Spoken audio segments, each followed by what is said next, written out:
Olá, queridos. Boa noite. Eu sou a professora Joana Lúcia, do FTM de Arte, e vamos para o nosso terceiro vídeo, continuação da arte africana no Brasil. O afoxé é um outro ritmo, né? Um ritmo musical e dança da cultura afro, muito conhecido, né, pelo cantor Gilberto Gil. É um grupo também de homenagem ao orixás e também em homenagem ao empoderamento negro. A cantora Margareth Menezes, eu já até falei, né, uma letra de música dela. E aqui nós temos o samba de roda. Esse vídeo, volto a dizer, talvez quando eu solto o vídeo aqui vocês não conseguem ouvir, ter acesso à íntegra, tá? O que é o samba de roda? Não é o samba de gafieira, não é o samba da escola de samba. É o samba original, raiz mesmo, que vocês vão ver agora. Ó, capoeiristas, né, pessoas da capoeira, que em um determinado momento eles vão fazer o samba de roda acontecer. Então, ó, eu já dei uma corrida aí no vídeo, você tem a negra e o negro, né? E olha, o samba de roda, tá vendo? Ele mistura passos da capoeira. Então é quebrar até o chão, não é ficar rebolando a bunda até o chão. É esparcar, né? Olha lá, ó, tá vendo? É o samba misturado com passos da capoeira. E é esse samba de roda que foi usado no Brasil quando estava bem próximo da abolição, depois de 1850, 1860, os brancos perceberam que eles não iam poder conter a escravidão por muito tempo, até porque já existia mais de 100 anos, né, a Inglaterra pressionando para que se libertassem esses escravos, porque o povo liberto teria, né, dinheiro circulando e eles seriam clientes da Inglaterra para comprar os produtos que a Inglaterra vendia. Então, eles já sabiam que a escravidão ia acabar, até porque os negros continuavam com grandes revoltas e os brancos iam fazendo constantes concessões. Uma dessas concessões era dia de domingo o negro ter o dia para plantar para ele e também de fazer suas festividades no final das ruas do Rio de Janeiro. E nesta época já não era tão difícil topar um branco no meio desses negros dançando o samba de roda, tá? Então é daí que surge o samba de roda, bem próximo da abolição da escravatura, né? 10 anos antes, 20 anos antes, isso já acontecia nos domingos, tá? Quem me contou isso foi Laurentino Gomes, naquele livro 1889. Vocês podem ver, e tem também no 1822. O Congo, pessoal, o Congo, ele é uma outra manifestação, né, cultural, artística do povo negro, e ele também tem o sincretismo com os santos católicos, né? O que é o sincretismo?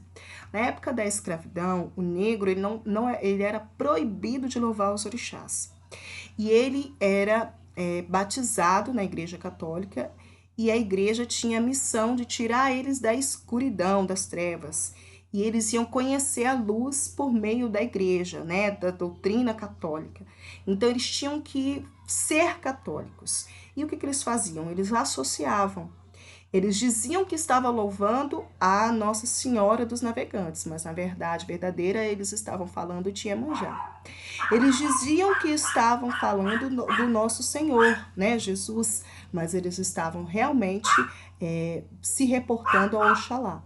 Tanto que na Bahia, né, aquela música que no outro vídeo eu passei da parte da Margareth Menezes, que, né, que o cara desce do terreiro, é muito comum no culto que acontece, que é de unir a Igreja Católica com o Candomblé, né? E aí é um ato de respeito, eu acho muito bonito, que eu vou mostrar para vocês, tá? Peraí.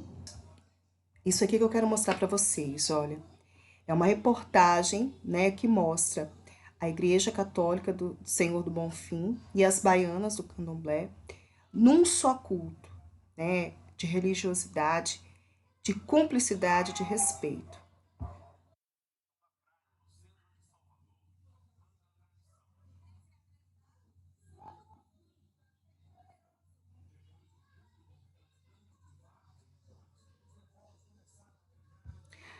Um culto, depois de um culto de representantes de várias religiões, né? Então, existe um culto ecumênico onde padre, pastor, pai de santo, mãe de santa, faz o quê? O pastor, não falo de igreja católica, tá? Mas, desculpa, pastor, não falo de igreja evangélica, mas existem algumas denominações espiritualistas que se referem ao seu dirigente como pastor, tá? E aí eles fazem essa peregrinação pelas ruas, mostrando um total respeito e sincretismo.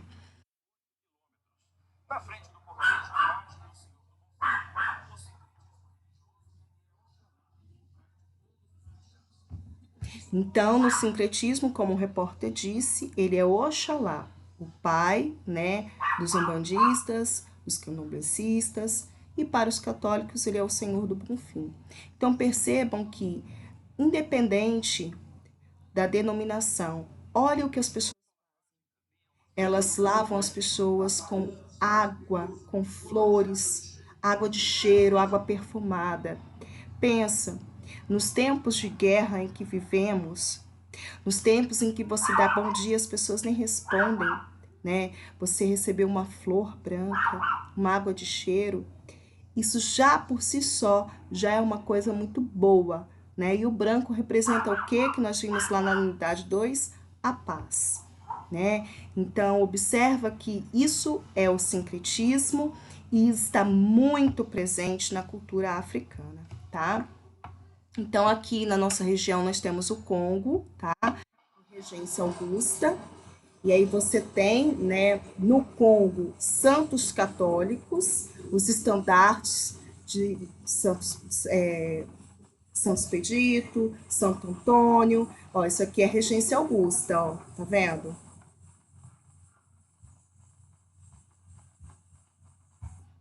E aí as sugestões de filmes que eu tenho para vocês conhecerem um pouco mais, tá, da cultura africana.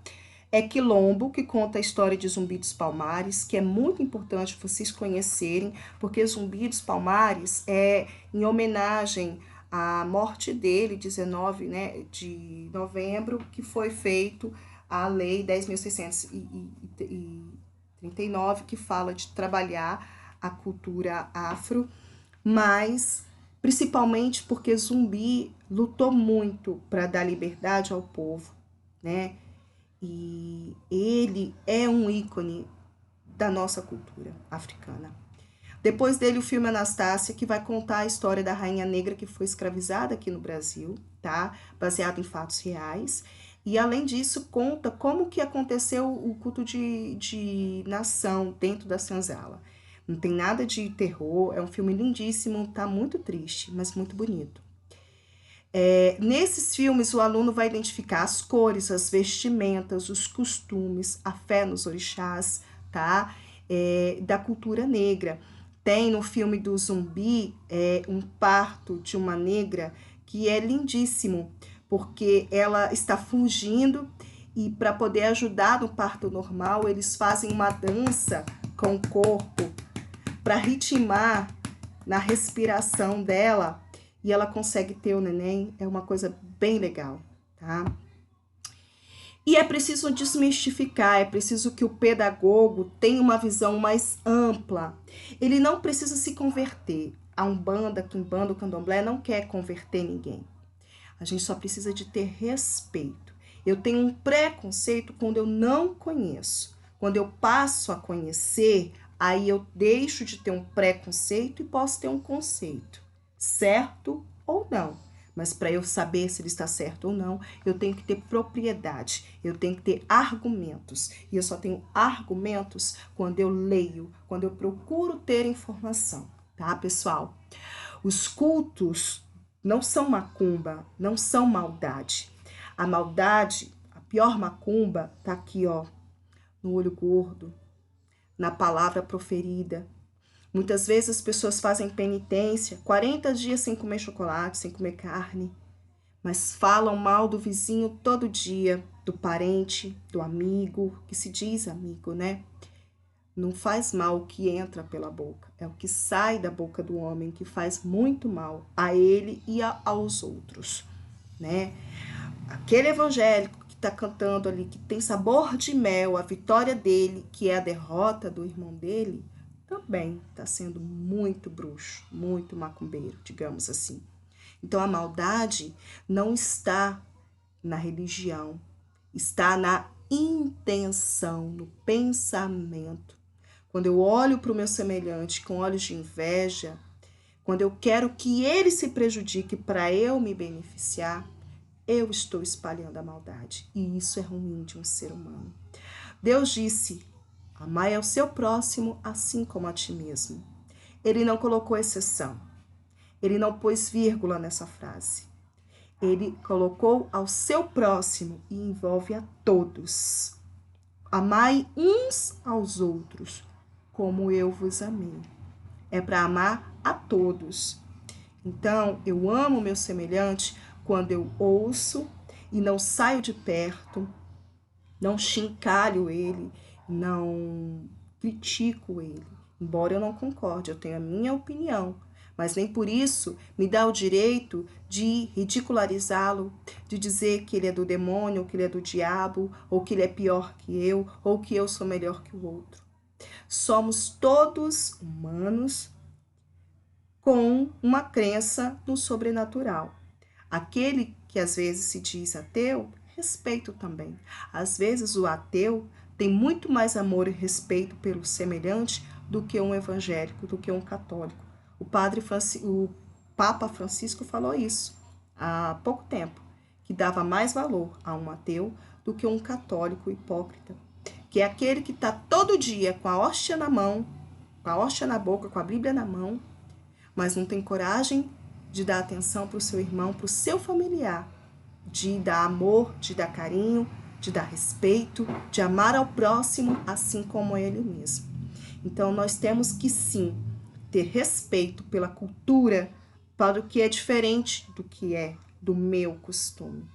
E quando eu abro meus olhos por o diferente e conheço várias culturas, eu entendo muitas coisas ao meu redor também.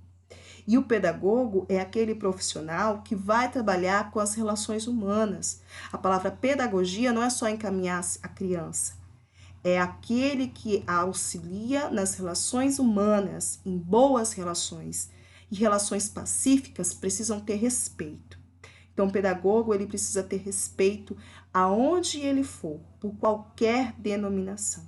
Embora nós saibamos que existem muitas pessoas preconceituosas, que talvez não concordem com isso que eu estou dizendo. Também não vim aqui doutrinar, mas eu vim falar para você, futuro pedagogo e futuro professor de artes, que a arte ela tem a sua função de entretenimento, de prazer, de alegria, e que ela tem uma justificativa, ela tem um porquê, ela tem um significado. As máscaras, as cores, os símbolos dessa cultura, desse povo, esse orgulho de lutar sempre, não é de agora, não é da escravidão. É bem lá dos tempos remotos, ainda dos faraós negros, lá da época do Egito e de outros lugares do continente africano, tá? O preconceito que está instalado contra a cultura negra tem origem no período da escravidão. Cabe a nós, pedagogos, mostrarmos que não existe pessoas piores nem melhores e que a nossa cultura é formada por essas 3 etnias e que essas 3 etnias são importantes, assim como qualquer outra aqui no nosso território brasileiro, tá? Assim como as demais religiões e culturas, o negro merece respeito. Procure compreender primeiro, antes de tecer qualquer comentário inconveniente. Afinal, o que você não quer para você, você não faz para os outros, não é verdade? Como eu já disse, já expliquei, o sincretismo ele foi uma válvula de escape para o negro sobreviver ao período da escravidão e a sua cultura sobreviver. Quem tem vontade de saber mais sobre o sincretismo, eu trouxe aqui bem resumido, né, o que é. Oxalá é Jesus, Iemanjá Nossa Senhora dos Navegantes, Iansã Santa Bárbara, Ogum São Jorge, Xangô São Jerônimo, Oxóssi São Sebastião, Iori Cosme Damião. E Cosme Damião também acabou adentrando com esse nome do católico nos centros, tá? Então, assim, às vezes é Iori, às vezes é Cosme Damião mesmo. Cosme Damião, não vou contar a história não, senão a gente perde muito tempo. Iorimá, São Lázaro, entre outros orixás, tá? O preconceito, ele é uma forma de bem disseminado, né, na nossa sociedade e que a gente precisa, então, parar com esse preconceito. E tem um poema de uma negra que ele é lindíssimo, que eu queria mostrar para vocês, vocês devem conhecer. Vocês terão acesso, né, a esse vídeo aqui da Ana Mari, né, Souza, e ela fala que ela sofreu uma treta sobre religião e ela fez esse poema. 4 pontos tem minha religião, façam deles a minha filosofia e a minha ação. Viva, creia, ame e faça. Vou deixar você acessar e ver aí e perceber como que uma moça tão novinha tem tanta sabedoria, né? Ela define religião, que vem, né, significa religare. A religião, ela deveria religar as pessoas. Se uma pessoa tem religião, ela deveria amar o seu semelhante, ser pessoa mais humilde, mais bondosa, mais generosa. E ao invés disso, às vezes a gente vê muito fanatismo, pessoas que em nome de Deus, em nome de Alá, em nome de tantas denominações, criticam o outro, apedreja, mata, persegue. Isso que a gente tem que acabar, né, enquanto pedagogo. A tradição. Diferente dos brasileiros, os afrodescendentes têm um profundo respeito em relação aos mais velhos, tá? Isso é uma característica do povo negro. Naquele filme, O Menino que Descobriu o Vento, você vê isso. Eles têm muito respeito pelos idosos, pelos ancestrais. São pessoas consideradas sábias. Muitos brasileiros preconceituosos insultam os negros de macumbeiro, mas no carnaval dançam atrás do trio, sambam na avenida, comem as comidas de santo. Né? Como assim, professora, comidas de santo? As comidas que no culto são ofertadas aos santos, como a pipoca, como o manjá, como a acarajé, como o vatapá, como o caruru. Aí você fala assim, não é comida de santo, não, eu comprei a minha. Sim, a sua, isso mesmo. Coma mesmo. Mas saiba que é da origem africana essas comidas, saborosas, nutritivas e que faz parte da nossa cultura, assim como no palavreado, né? E não tenhamos vergonha nem preconceito, muito pelo contrário, tenhamos orgulho. Dia do Negro, né? Assim como na cultura italiana e portuguesa, tem homenagens e períodos longos de estudos das suas características, mas infelizmente, quando se fala da cultura negra, esse estudo é destinado apenas para o 19 de novembro. A gente tem que ter mais apreço pela cultura indígena e africana e não permitir que isso aconteça. Esse trabalho ele tem que acontecer no decorrer dos 200 dias letivos, tá, pessoal? A Lei 10.639 de 2003, ela diz que é obrigatório trabalhar essa temática no decorrer do ano letivo de forma interdisciplinar. E diz mais, que é importante trabalhar a história da África, a história da cultura, a luta dos negros no Brasil e o seu empoderamento. A BNCC, ela continua com essa perspectiva. Lá na história, na disciplina de história, no 7º ano, fala sobre isso. Só que a gente não vê acontecer. A gente não vê acontecer, as pessoas não sabem. Essa é uma figura representativa de Zumbi. Ninguém sabe ao certo como ele era, tá? Na época, ninguém se deu o trabalho de fazê-lo, né? Essa imagem aí é o que fizeram, mas ninguém sabe se realmente ele tinha essas características. Mas Zumbi foi o nosso herói negro, que lutou pela liberdade do povo negro, que acolheu muitos dos negros, tá? E que morreu porque teve inteligência para sabotar muito o exército que caçava, capturava os negros. Vale a pena vocês verem um filme, tá? Zumbi. E aí, nos projetos, deveriam ser feitos projetos de trabalhar a cultura negra. Existem escolas que mais predominam negros. E essas escolas, como uma que eu trabalhei lá no Santa Cruz, a maior parte dos alunos tem vergonha de ser negro. Isso é muito triste. Sabe por quê? Porque eles já absorveram o preconceito que a sociedade colocou. Eles já perceberam que o bonito é branco. É branco, tem o cabelo liso, é magro, e eles querem tentar descaracterizar suas características. Isso a gente não pode deixar. E quando eu trabalhava lá, eu fazia questão de no dia, na semana da consciência negra, ou até mesmo antes, as meninas se empoderarem, tirarem fotos, mostrarem os seus cabelos cacheados. Agora, graças a Deus, o empoderamento, né, tá trazendo mais as madeixas mais naturais. Mas a gente ainda vê muita criança que prende o cabelo, porque foi ensinado assim. E a gente tem que começar a mostrar negros que fizeram história, negros que são sinônimos de luta, que tem para nós aí todo um legado de determinação, de coragem, tanto na política quanto na religião, né? Nelson Mandela mesmo é um ícone que tem que ser trabalhado. Ele foi um representante, né, do movimento do anti-apartheid que aconteceu, né, na África na África. Ele era tido como governo sul-africano, como um terrorista, mas ficou 3 décadas na cadeia, mas depois o seu legado, o seu trabalho foi reconhecido, né? Nós temos também um orgulho do Barack Obama, né? Nós tivemos um presidente nos Estados Unidos, país racista até hoje, que ainda existem bairros que predomina branco, que predomina negro, e eles tiveram que engolir um presidente negro, e foi um dos melhores que os Estados Unidos já teve. Isso só mostra o real, o potencial, né, do negro, e ele tem capacidade sim, ele só precisa de ter mais acesso, mais oportunidades, né? E aí eu faço essa proposta de construir uma máscara, mas vocês não vão fazer essa máscara, tá? Nós estamos no modo EAD.